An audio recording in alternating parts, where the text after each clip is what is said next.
नमस्कार। एफएम मुख्य समाचारों के साथ मैं मुग्धा तिवारी।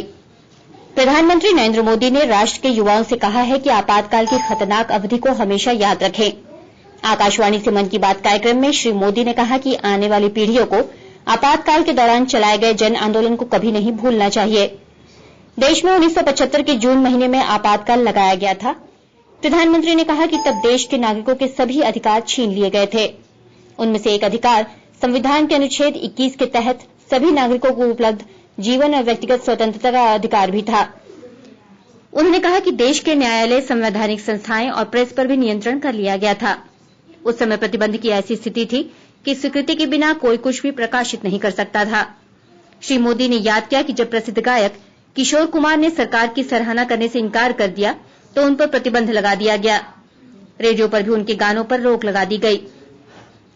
प्रधानमंत्री ने कहा कि कई प्रयासों, हजारों की गिरफ्तारी और लाखों लोगों पर अत्याचार के बावजूद लोकतंत्र में भारत के लोगों की आस्था नहीं डिगी।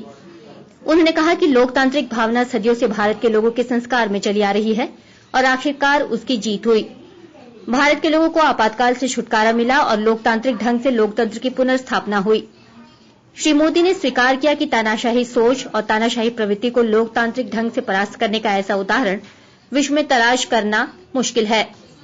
श्री मोदी ने कहा कि आपातकाल के दौरान सौभाग्य से वे भी इस संघर्ष के साक्षी बने और साझीदार रहे।